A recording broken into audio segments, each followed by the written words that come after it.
Que a graça e a paz do nosso Senhor Jesus Cristo estejam com todos vocês. Amém. Vamos abrir nossas Bíblias em 2 Coríntios, capítulo 12.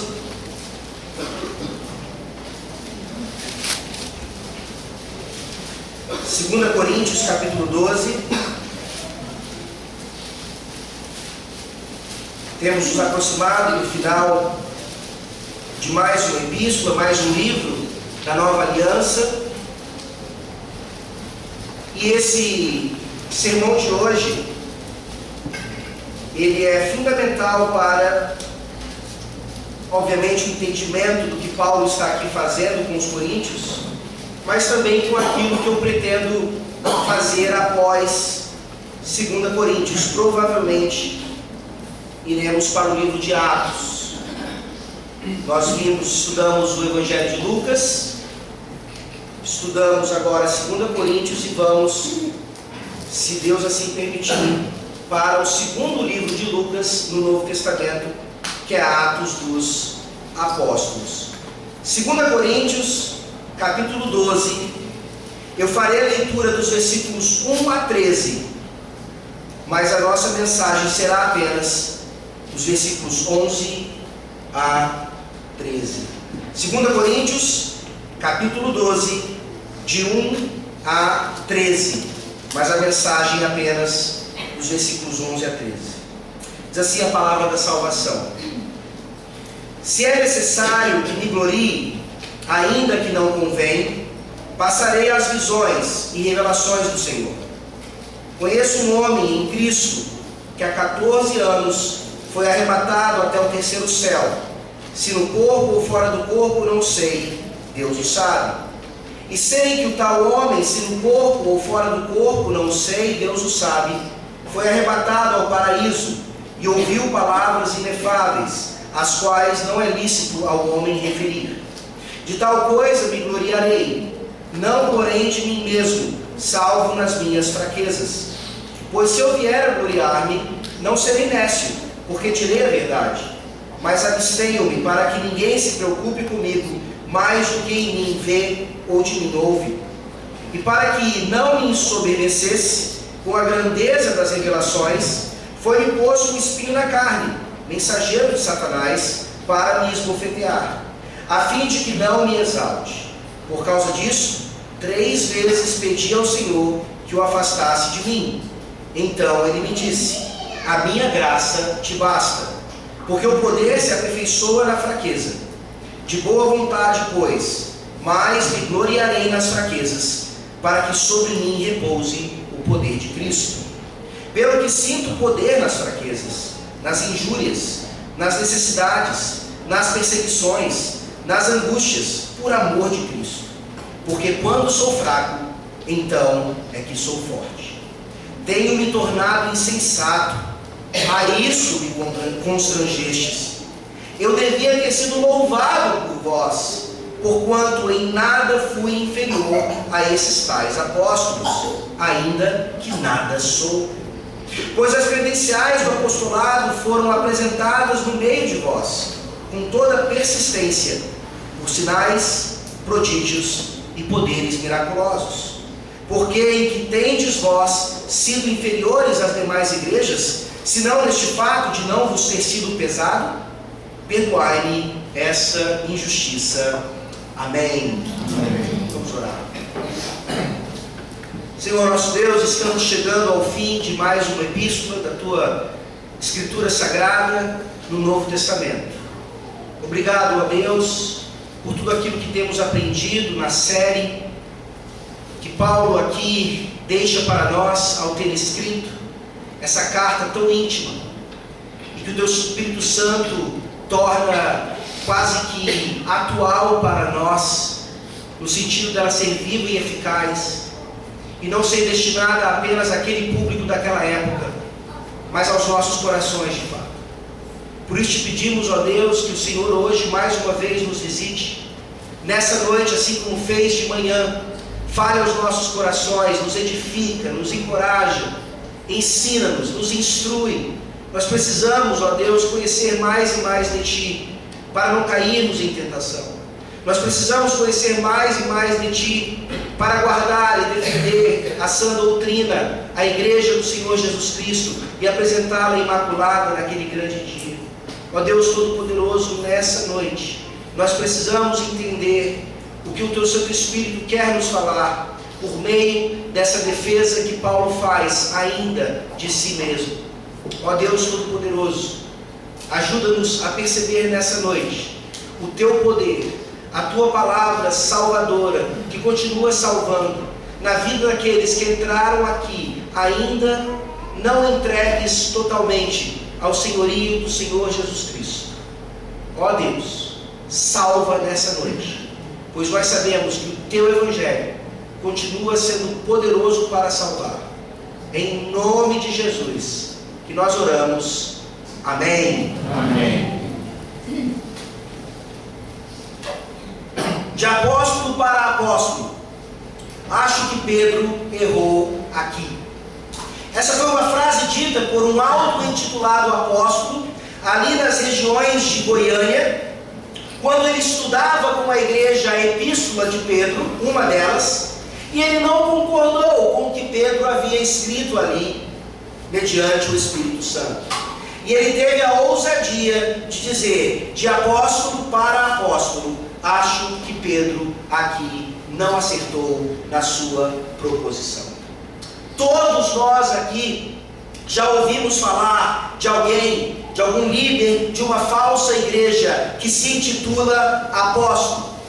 Nós temos inclusive hoje os pai-apóstolos, aqueles que são maiores que os apóstolos, e assim nós veremos ainda mais títulos que claramente não são bíblicos e que claramente não agradam a Deus.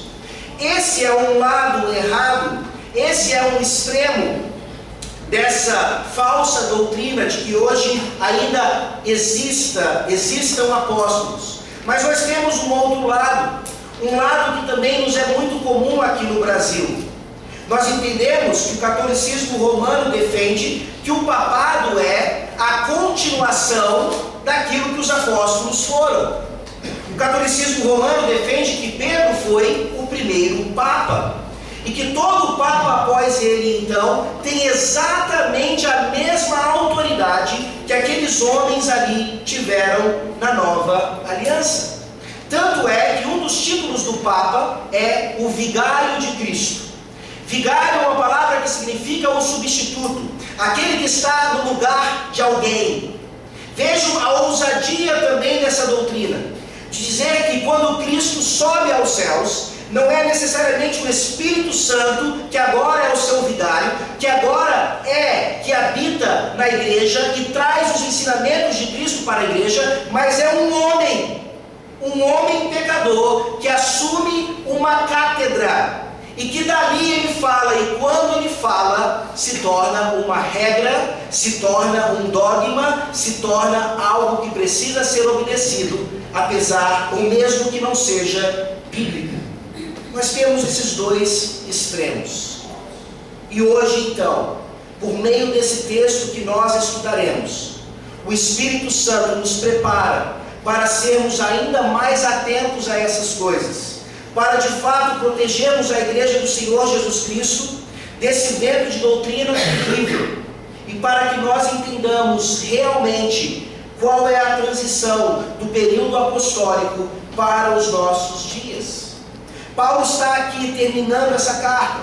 Paulo começou desde o capítulo 10 de uma forma mais vigorosa, de uma forma mais veemente, a defender a sua própria autoridade apostólica. E ao fazer isso, ele precisa desmascarar os superapóstolos. Ele precisa mostrar que os coríntios estavam dando ouvidos àqueles que não falavam da parte de Deus. E aqui Paulo, então, diante de tanta loucura que ele já cometeu, pelo fato de ter que se gloriar, de ter que mostrar que ele era realmente um apóstolo, ele acabou nos dizendo, no último domingo, como vimos, que ele inclusive subiu aos céus, ele foi elevado, e que isso nunca tinha sido usado por ele para vanglória, muito pelo contrário, mas agora ele precisa manifestar essa realidade. para que os coríntios entendessem mais uma vez que não era uma mera situação de reputação de Paulo, mas a igreja estava caminhando por caminhos perigosos. Paulo não se gloria dessa sua experiência sobrenatural, mas ele se gloria em sua fraqueza. E ele nos traz um resumo maravilhoso de toda a epístola, quando Cristo diz para ele: a minha graça te basta.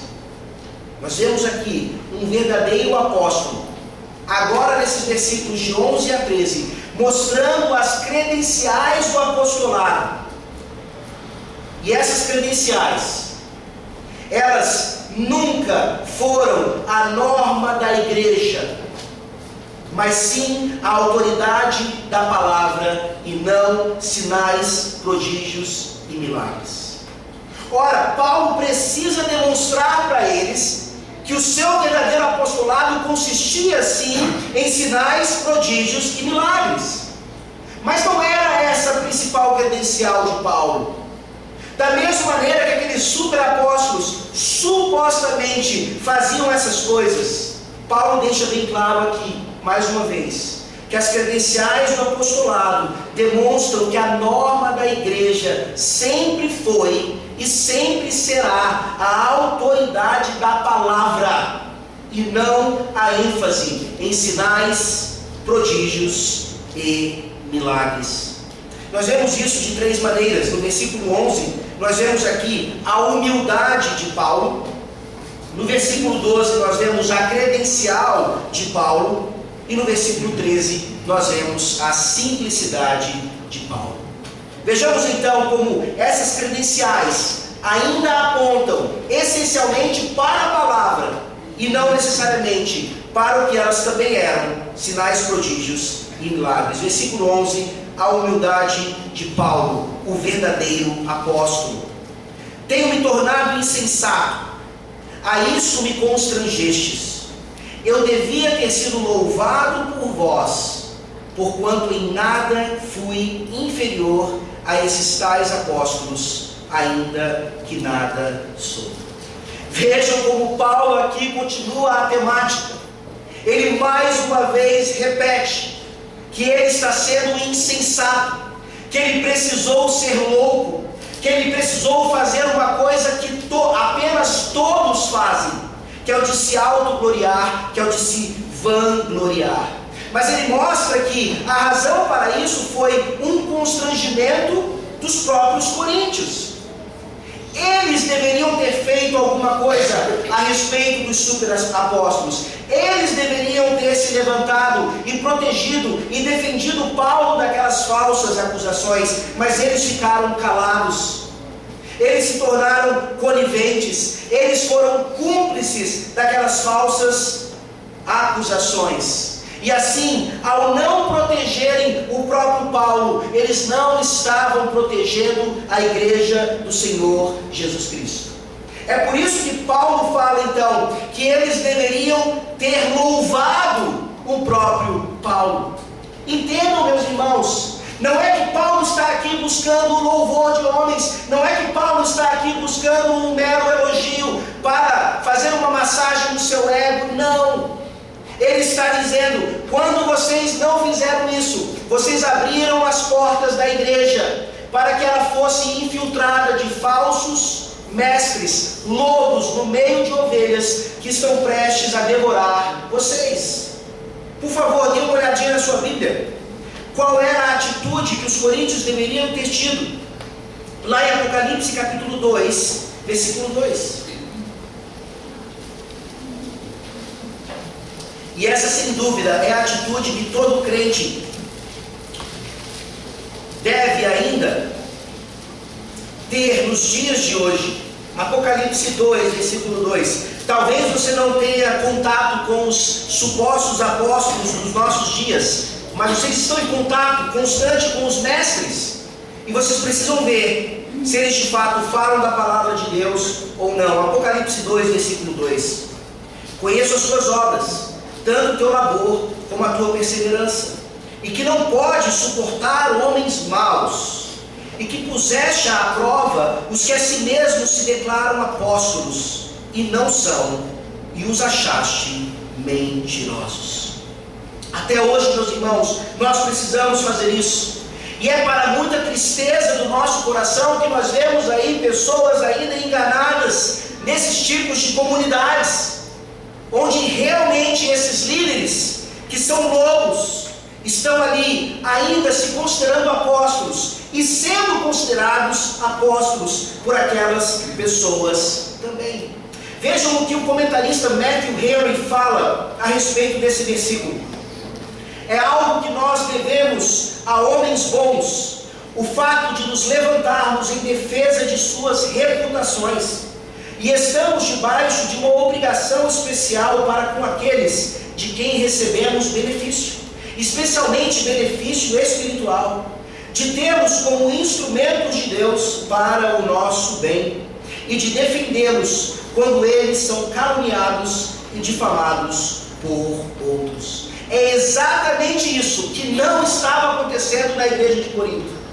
Aqueles homens deixam Paulo à mercê daqueles lobos. Paulo precisa não apenas se defender agora, mas principalmente defender a sã doutrina e assim preservar a igreja para que ela não fosse devorada por eles.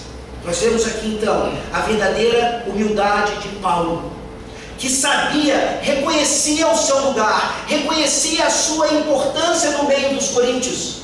E em nenhum momento a sua verdadeira humildade o impede de fazer esse tipo de declaração. Ele fala no final do versículo 11: eu devia ser louvado por vocês, porque em nada fui inferior a esses tais apóstolos. E ele conclui: ainda que nada sou. Aqui nós temos a definição perfeita, tanto na teoria quanto na prática, do que é a humildade. E se você quer saber se você é humilde, não olhe para fora da igreja, não olhe para definições que não fluem das Escrituras, mas olhe exatamente para isso aqui. E Paulo, sem dúvida alguma, é um exemplo perfeito disso. A verdadeira humildade é aquela que reconhece o seu valor, mesmo sabendo que nada é. Vejam os dois extremos. Quando eu me reconheço por aquilo que eu sou, e esse é o extremo que eu sigo, eu geralmente vou descambar em soberba, orgulho, vanglória. Por outro lado, se eu não me valorizo, se eu não me reconheço, se eu não entendo o meu lugar no meio do povo de Deus ou na sociedade, eu acabo sempre me fazendo de vítima, ou achando que realmente sou sempre um zero à esquerda, e que ninguém me ama, e que ninguém me quer. Paulo mostra qual é a verdadeira humildade do crente. E uma vez perguntando a um experimentado teólogo qual era o segredo do cristianismo, em uma palavra para resumir o cristianismo, ele disse: humildade. E a próxima palavra, humildade. E a próxima, humildade. Paulo está aqui nos mostrando, então, que ao mesmo tempo que nós nos reconhecemos em Cristo e pela graça de Deus, eu continuo, no final das contas, não tendo feito nada além daquilo que era a minha obrigação. É a chamada doutrina do verme. Nós ouvimos hoje de manhã, na leitura de Isaías, como Deus chama o seu povo, o vermezinho. Você consegue olhar para o Senhor Jesus Cristo e ver que nele estava a humildade em pessoa e que ele foi um verme, enquanto homem, enquanto carpinteiro, enquanto Deus encarnado. Ele demonstra para nós a doutrina do verme. Abra sua Bíblia, por favor, em Efésios capítulo 3. Veja se essa é também a forma como você se reconhece. Aqui, obviamente, Paulo está olhando para o seu ministério. Você se olha de acordo com a vocação que lhe foi dada. Efésios capítulo 3, versículo 7. Paulo diz: do qual fui constituído ministro, conforme o dom da graça de Deus, a mim concedida segundo a força operante do seu poder. Paulo sabia que sem Cristo ele nada era. Paulo sabia que sem a graça do Senhor ele nada podia fazer. Quantas vezes nós nos enganamos e nos esquecemos de pensar exatamente assim: não fora pela graça do nosso Deus, nós nem sequer estaríamos aqui. Nós somos vermes. E isso é maravilhoso para nós. Porque em Cristo Jesus, na sua exaltação, em seu nome que está acima de todo nome agora, nós somos de fato valorizados e colocados também em nossos devidos lugares. Essa é a humildade de Paulo. Quando você olha para os apóstolos e os pai-apóstolos dos nossos dias, se tem uma coisa que falta neles é essa humildade. Eles sabem e são reconhecidos por isso, infelizmente, que se aquela igreja não tiver mais a pessoa deles, a igreja se acaba. E é impressionante o quanto isso nos deixa cada vez mais próximos do orgulho e da soberba, do pecado de Satanás, do que da pessoa e da humildade do Senhor Jesus Cristo. A humildade de Paulo, que era a humildade de Cristo, não está nesses homens, da mesma maneira que as próximas características não estão. Nós olhamos agora para o versículo 12 e nós temos aqui a credencial de Paulo. Leiamos mais uma vez o versículo 12. Pois as credenciais do apostolado foram apresentadas no meio de vós, com toda a persistência, por sinais, prodígios e poderes miraculosos. Nós olhamos aqui Paulo e nos colocamos em seu lugar e entendemos mais uma vez a sua agonia em ter que fazer isso. Ele precisa aqui ainda mostrar o seu currículo, mostrar as suas credenciais. Os coríntios não fizeram o que eles deveriam ter feito. Paulo se vê forçado agora a mostrar exatamente essas coisas. Por favor, abra sua Bíblia em Atos capítulo 19. Nós vamos passar por alguns textos agora, meus irmãos. Preparem-se. Atos capítulo 19, versículos 11 a 12. O livro de Atos vai nos deixar claro todas essas credenciais apostólicas, e elas estavam em Paulo. Aqui nós vemos que Paulo tinha de fato recebido como um apóstolo fora de tempo o poder de realizar sinais, prodígios e milagres. Atos 19, versículos 11 e 12. E Deus, pelas mãos de Paulo, fazia milagres extraordinários, a ponto de levarem aos enfermos lenços e aventais do seu uso pessoal, diante dos quais as enfermidades fugiam das suas vítimas e os espíritos malignos se retiravam. E aqui nós lembramos rapidamente de outros eventos extraordinários na vida de Paulo. Paulo chegou a ressuscitar uma pessoa. Ele pregou por tanto tempo que aquele jovem caiu de sono e acabou caindo da janela e morrendo, e Paulo foi lá e o ressuscitou pelo poder do Espírito Santo. Paulo foi picado por uma serpente venenosa lá no seu naufrágio. Todo mundo viu, todo mundo começou a imaginar que ele morreria ali imediatamente, e ele não morre, inclusive cumprindo a Escritura. Lá no final de Marcos, o Senhor Jesus Cristo disse que os seus servos seriam picados por cobras e não morreriam. Nós acabamos de ver que o próprio apóstolo Paulo foi levado até o céu, e tantas outras coisas, para demonstrar cabalmente que ele realmente tinha essas credenciais. Mas há um outro texto que Paulo também nos mostra aqui, para fazer uma ligação importante nesse aspecto todo. Qual é a verdadeira credencial do apostolado, se não é sinais, prodígios e poderes miraculosos? Por favor, vá para Romanos capítulo 15. Romanos capítulo 15.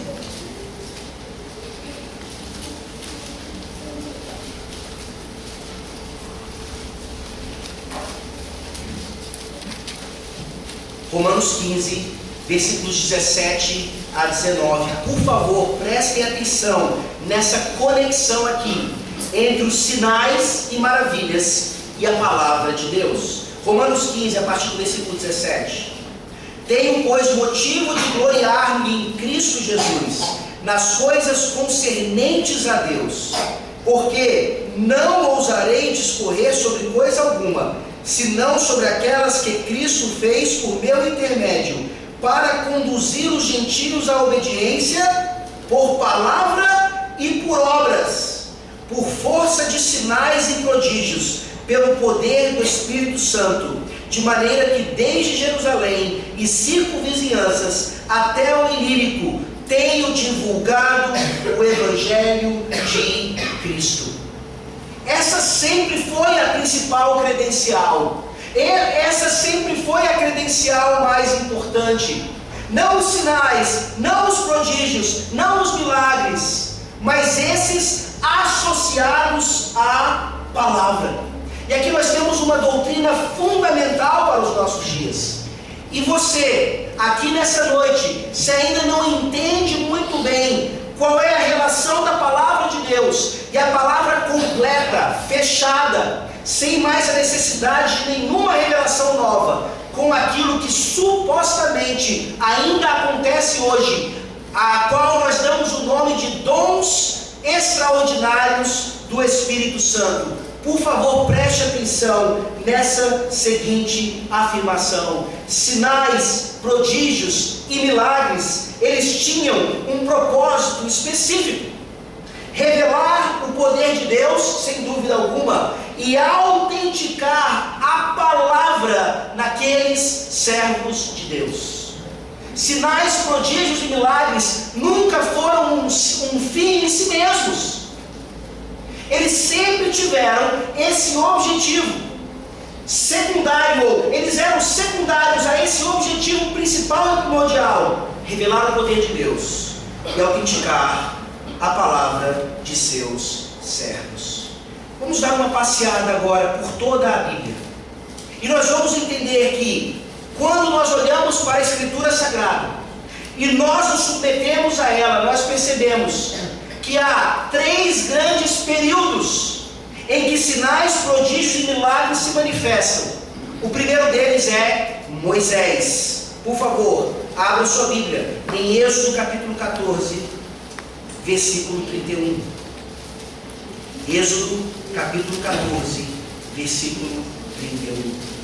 Aqui, meus irmãos, eu estou dando para vocês apenas algumas passagens. A Bíblia está repleta desse tipo de ensinamento, nos mostrando que, em primeiro lugar, se houve 3 grandes períodos de milagres, nós percebemos que essa não era a regra da Escritura, nunca foi a regra ou a norma da revelação, nunca foi a prática que a história da redenção sempre demonstrou para nós. Êxodo 14, versículo 31. Porque é que Moisés fazia as maravilhas que ele fez, e viu Israel o grande poder que o Senhor exercitara contra os egípcios, e o povo temeu ao Senhor e confiou no Senhor e em Moisés, seu servo. Eles estão saindo do Egito, meus irmãos. Eles estão caminhando para a terra prometida. Moisés é o seu grande líder, e ele não é o seu grande líder apenas em sinais e maravilhas. Ele é o seu grande líder pela palavra. O Pentateuco inteiro foi escrito pela pena de Moisés. O Espírito Santo inspirou Moisés, que como um profeta está aqui manifestando a prioridade da palavra. E Deus usava então em sua vida esses milagres, essas obras extraordinárias, justamente para que o povo visse: Moisés, de fato, é um profeta de Deus. Vamos dar ouvidos à palavra que procede da sua boca. Esse é o primeiro grande período. Antes disso, você não vê grandes manifestações dessa forma. Depois disso, você não vê grandes manifestações dessa forma. Mas o que é que você sempre vê dentro do povo de Deus? A palavra do Senhor. Assim diz o Senhor. E os profetas falavam, e o que Deus queria, Ele realizava. Até que então nós chegamos ao segundo grande período, Elias e Eliseu. Por favor, abra a sua Bíblia agora em 1 Reis, capítulo 17. Vejam quanto tempo se passou para que um novo período como esse começasse a acontecer novamente. 1 Reis 17, 24. Enquanto o tempo passava, enquanto a história da redenção se desenrolava, o povo de Deus pôde ficar sem esses movimentos extraordinários, mas o povo de Deus nunca ficou sem a palavra de Yahvé. 1 Reis 17, 24. Vocês se lembram da história? Elias acabara de ressuscitar aqui o filho daquela viúva. E então nós lemos 1 Reis 17, 24. Então a mulher disse a Elias: nisto conheço que agora que tu és homem de Deus, e que a palavra do Senhor na tua boca é verdade. Meus irmãos, por favor, nessa noite, submetam-se a esse versículo. Ele é a prova cabal daquilo que nós defendemos dentro da teologia reformada, o que chamamos de cessacionismo, dos dons extraordinários. Por favor, não se enganem nessa noite, não me entendam mal. Os dons espirituais, eles continuam, mas não aqueles que nós chamamos de revelacionais. Os dons ordinários da palavra e do serviço, que claramente procedem de um só Espírito, eles ainda estão no meio da igreja, senão não estaríamos aqui. Mas houve dons dentro desses grandes períodos que serviram os seus propósitos e que hoje não existem mais. Por favor, submetam-se à palavra de Deus. Aquela viúva é bem clara, ela viu a ressurreição de seu filho, ela viu aquela botija que tinha pouco azeite e pouca farinha não se acabar. Qual é o reconhecimento dela? A palavra do Senhor na tua boca é verdade. Ela não está impressionada com os milagres apenas, ela está mais impressionada com o fato de que ali estava a boca do próprio Deus falando com ela. E o terceiro grande período então de milagres, meus irmãos, é justamente o tempo de Jesus e dos apóstolos. Por favor, abra sua Bíblia em Atos capítulo 2, versículo 22. Mais uma vez aqui nós temos um grande período de tempo, onde a norma certamente não foi sinais, prodígios e maravilhas, mas a norma sempre foi a palavra de Deus, falada pela boca de seus profetas, de seus servos. É disso que o povo de Deus precisa, e não daquilo que nós supostamente achamos que precisamos. Atos 2, versículo 22. Percebam como essas expressões, elas estão ligadas.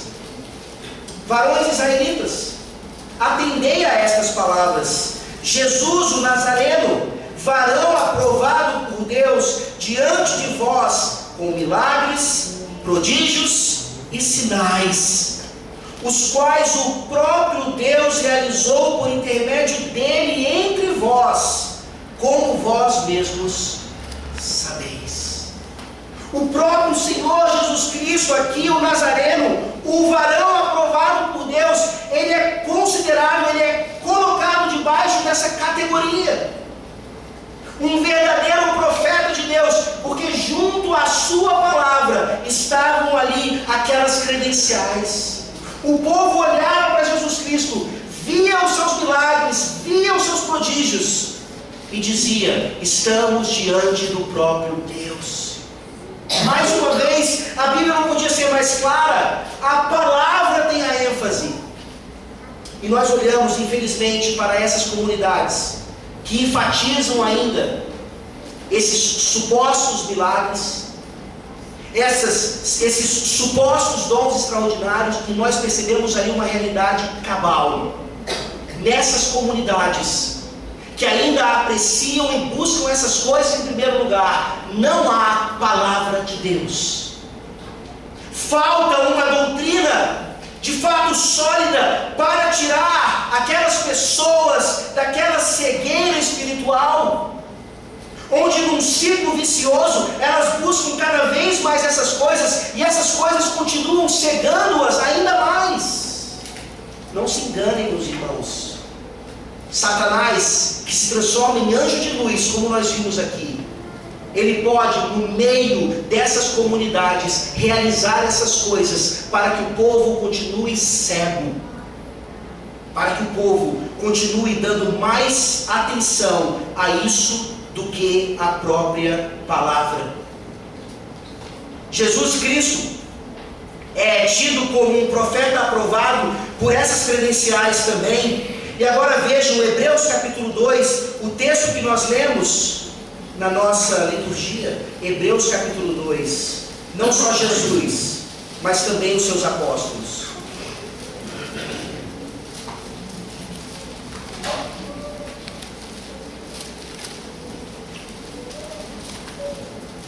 Hebreus capítulo 2, versículos 1 a 4. Por esta razão, importa que nos apeguemos com mais firmeza às verdades ouvidas, para que delas jamais nos desviemos. Se, pois, se tornou firme a palavra falada por meio de anjos, e toda transgressão ou desobediência recebeu justo castigo, como escaparemos nós, se negligenciarmos tão grande salvação? A qual, tendo sido anunciada inicialmente pelo Senhor, foi-nos depois confirmada pelos que a ouviram, dando Deus testemunho juntamente com eles, por sinais, prodígios e vários milagres, e por distribuições do Espírito Santo, segundo a sua vontade. Se esse texto agora não fecha o raciocínio, eu não sei mais o que fazer. Porque aqui nós temos claramente a ideia de que pela palavra, pela pregação, eles ouviram e obtiveram a salvação. E juntamente com aquela palavra, juntamente com aquele testemunho, estavam ali sinais e prodígios e vários milagres. Prioridade da palavra, ênfase na palavra, é ela quem salva. Sinais, prodígios e milagres, aqui, naquela época, servindo aquele propósito específico. E aqui a lógica e a matemática nos ajudam. Enquanto havia a necessidade de revelação direta da parte de Deus, sinais, prodígios e milagres eram necessários também para autenticar a palavra, por meio da autenticação dos seus servos, por quem aquela palavra vinha. Uma vez então que nós entendemos que a palavra está fechada, não há mais nova revelação, a necessidade desses dons extraordinários acaba. Eles não são mais necessários, meus irmãos. E aqui essa citação do teólogo Walter Chantry é maravilhosa.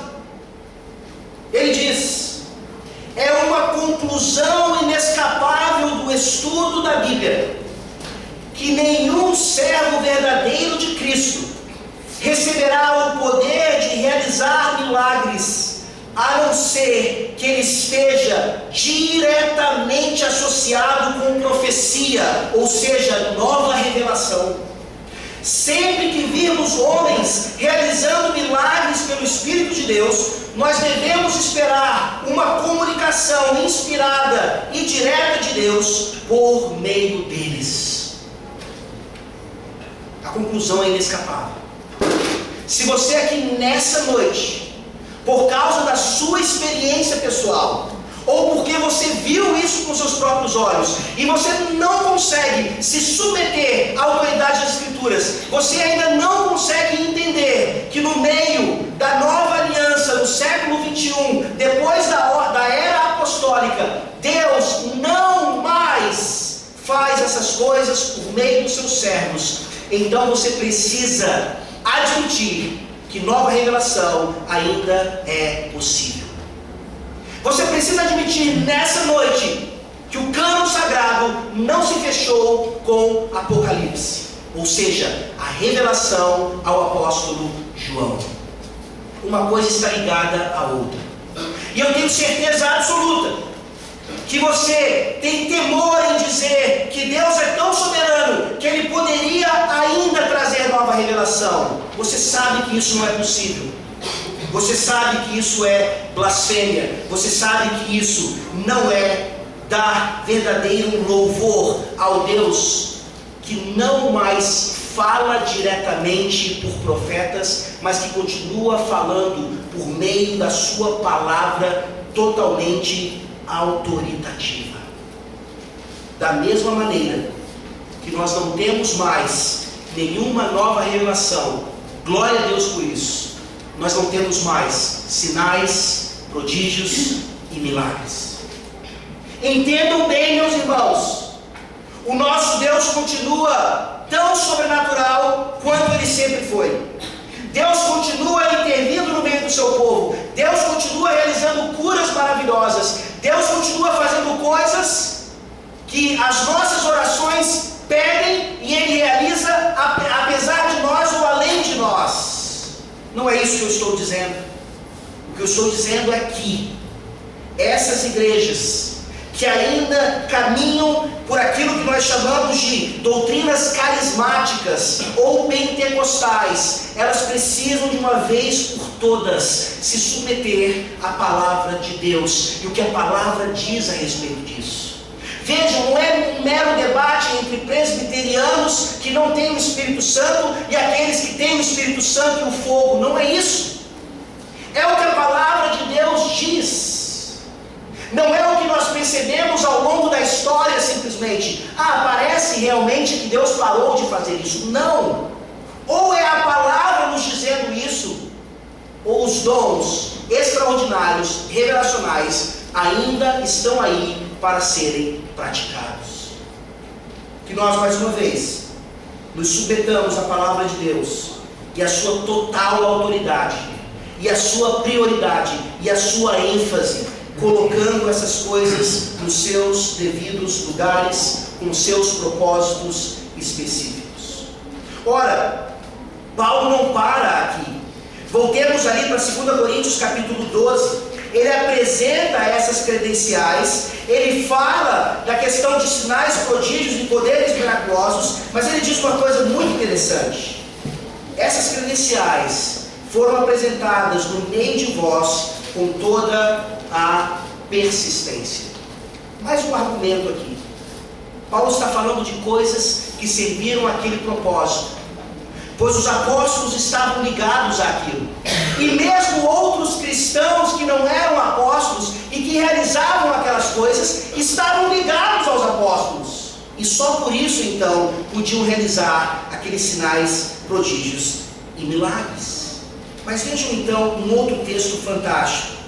Paulo diz: as credenciais do apostolado foram apresentadas. Abra sua Bíblia, por favor, em Efésios capítulo 2, versículo 2. Você não precisa ser um graduado em engenharia civil, nem sequer um mestre de obra, para entender aqui a argumentação de Paulo lá em Éfeso. Efésios 2,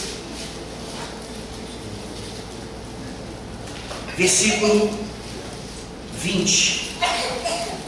Efésios 2, versículo 20. Diz assim: edificados sobre o fundamento dos apóstolos e profetas, sendo Ele mesmo, Cristo Jesus, a pedra angular. Nós não precisamos ser especialistas em engenharia civil para entender que a fundação de um edifício ela é colocada uma só vez. Você não coloca uma fundação, constrói colunas e pilastras, mais uma fundação e assim por diante. Não, a fundação é única, a fundação é exclusiva. E aqui Paulo está dizendo: aquilo que aconteceu, aquelas credenciais, aqueles sinais, prodígios e maravilhas apresentados no meio dos coríntios, foram apresentados de uma vez só, de uma vez por todas. E quem acha hoje, mesmo não se chamando de apóstolo, que essas mesmas coisas devem ser repetidas, até como uma demonstração de graus diferentes de espiritualidade, não entende ainda o quanto eles se distanciam do que a palavra de Deus ensina tão claramente. Aquelas coisas foram apresentadas no meio deles, e eram credenciais apostólicas, credenciais de uma fundação que não é repetida, e por isso Paulo diz: foram apresentadas no meio de vós com toda a persistência. Sim, a fundação é colocada uma única vez, mas a doutrina dos apóstolos, ela continua, ela é perseverante. E aqui Paulo demonstra uma outra coisa, que aqueles falsos apóstolos daquela época e dessa época não conseguem fazer também. Eles não estão nem aí para a igreja. Eles não são perseverantes em relação à igreja em si. Eles não são pacientes em relação a uma igreja quando essa, por sua vez, se demonstra imatura, por exemplo. Os falsos apóstolos daquela época, assim como os falsos apóstolos da nossa época, eles estão preocupados apenas com o seu próprio enriquecimento, com o seu próprio umbigo. É isso que nós vemos agora no versículo 13. Uma outra diferença fundamental, não apenas no sentido de demonstração de poder, mas de demonstração inclusive de caráter agora. O versículo 13 diz: porque em que tendes vós sido inferiores às demais igrejas, senão neste fato de não vos ter sido pesado, perdoai-me esta injustiça. Meus irmãos, quando nós olhamos para a televisão, quando nós vemos esses apóstolos aí em suas respectivas comunidades, nós percebemos que tipo de terno eles usam, nós percebemos que tipo de gravata eles vestem, nós olhamos para os seus sapatos e vemos que são sapatos da última linha, caríssimos. Nem precisamos falar de seus carros, de suas residências, de suas fazendas talvez, porque se tem uma coisa que esses apóstolos hoje têm é muito dinheiro, são abastados, e continuam afirmando que isso é sinal da bênção de Deus na vida do ungido do Senhor. Não tem absolutamente nada da simplicidade de Paulo e da simplicidade do nosso Senhor Jesus Cristo. E mais uma vez Paulo retoma essa questão, e aqui ele lembra da falsa acusação que estava sendo feita a ele. Aqueles falsos apóstolos diziam: Paulo não tratou a igreja de Corinto como ele tratou outras igrejas. É por isso que ele não cobrava dinheiro de Corinto, porque para ele Corinto não era importante. A regra é: se aquela igreja, se aquela comunidade importa para mim, então eu cobro dela. Era a regra da época, assim como é a regra hoje. Quanto mais rico, quanto mais abastado for o líder da igreja, mais ele se importa com a igreja, mais a igreja é poderosa. Paulo está dizendo aqui exatamente o contrário. Paulo está dizendo: de onde é que vocês tiraram essa ideia de que vocês são inferiores às demais igrejas?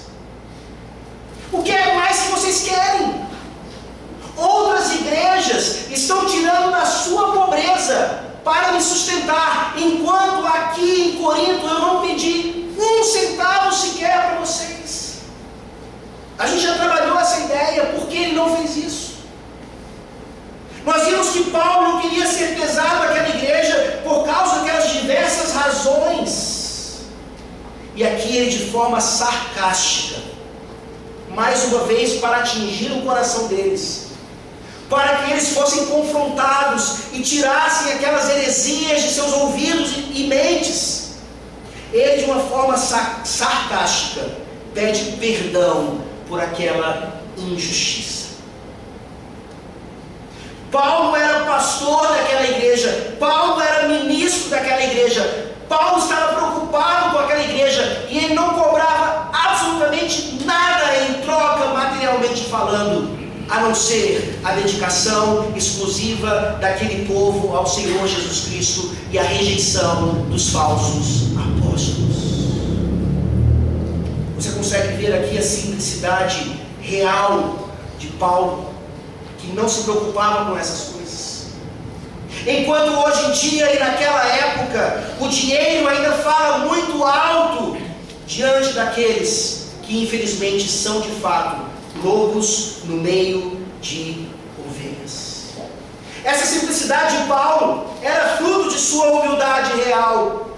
E mesmo que ele fosse aos céus ou ressuscitasse pessoas, isso não subiria à sua cabeça, porque ele sabia que no final das contas, quando ele fosse dormir, tanto a sua palavra quanto os seus milagres eram resultados apenas da graça de Deus na vida dele. Toda honra e toda glória eram devidas a Deus naquela época e continuam sendo devidas somente a Deus hoje. Nós concluímos, meus irmãos, voltando para Hebreus capítulo 1. Nós lemos também esse texto hoje na nossa liturgia. Ele é um texto fantástico. Paulo perguntou aos coríntios: o que é mais que vocês querem? Eu estou servindo vocês de graça. Vocês são cúmplices das acusações que esses falsos apóstolos fizeram para comigo, e mesmo assim eu me entrego a vocês, por amor a vocês, por amor ao Evangelho. O que é mais que vocês querem?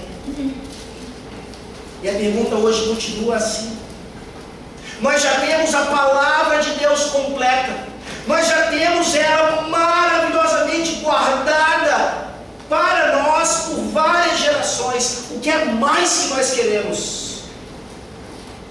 Hebreus 1, versículo 1 diz: havendo Deus outrora falado muitas vezes e de muitas maneiras aos pais pelos profetas, nesses últimos dias nos falou pelo Filho, a quem constituiu o herdeiro de todas as coisas, pelo qual também fez o universo.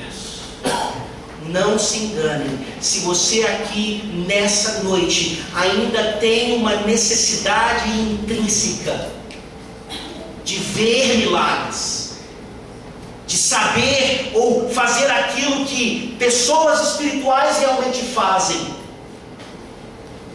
você está diminuindo a obra do Senhor Jesus Cristo.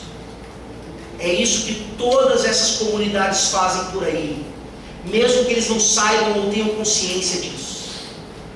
Ao buscarem esses supostos dons mais espirituais, eles estão rebaixando a obra do nosso Senhor Jesus Cristo.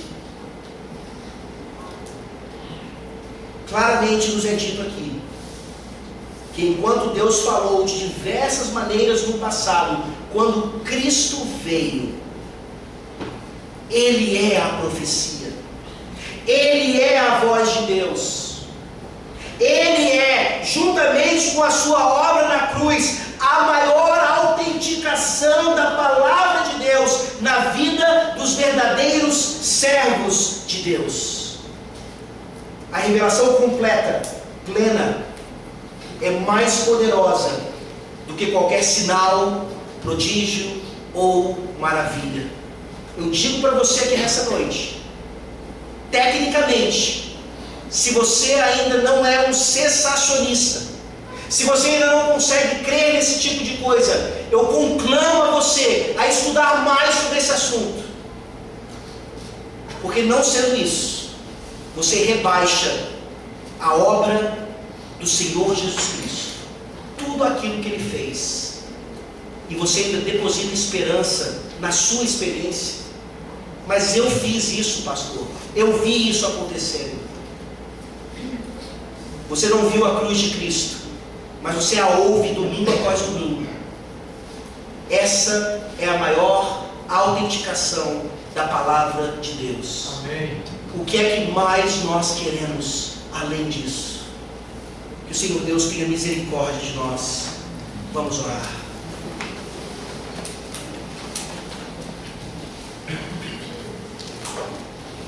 Ó Deus bendito, Deus poderosíssimo, Deus que levantou homens, de fato, para abrirem o mar, para ressuscitar pessoas, para subirem aos céus, para realizarem coisas que nós não conseguimos nem imaginar serem possíveis. Ó Deus, obrigado, porque tudo isso é infinitamente menor do que a palavra, que é absolutamente poderosíssima para continuar transformando corações de pedra em corações de carne. Se há alguém aqui nessa noite, ó Deus, que por influência de outras doutrinas ou de outras comunidades ainda tem essa dúvida, Senhor, por favor esclareça à luz da Tua palavra. Mais uma vez, ó Deus, nós oramos para que isso não seja um mero debate teológico entre sensacionistas e não sensacionistas, mas nós queremos aqui, ó Deus, conclamar que o Senhor nos visite a Tua igreja, visite aquelas igrejas que ainda dependem tanto dessas coisas, que elas possam se voltar para a Tua palavra e somente para ela. Livra, ó Deus, inclusive a nossa denominação desse tipo de coisa. Nós sabemos que hoje, infelizmente, na Igreja Presbiteriana do Brasil, há inclinações para esse tipo de coisa, diminuindo a obra do Senhor Jesus e a obra do verdadeiro vigário de Cristo, o Espírito Santo. Ó Deus, que nessa igreja nós reconheçamos e conheçamos quais são os dons espirituais devidos a nós, e que nós possamos realizá-los pela Tua graça somente, com humildade e simplicidade, sabendo que nisso está o avanço do reino de Deus. Ó Deus, livra-nos de todo vento de doutrina e nos ajuda a entender o poder que vem da cruz do Senhor Jesus Cristo. É no nome dele que nós oramos. Amém. Amém.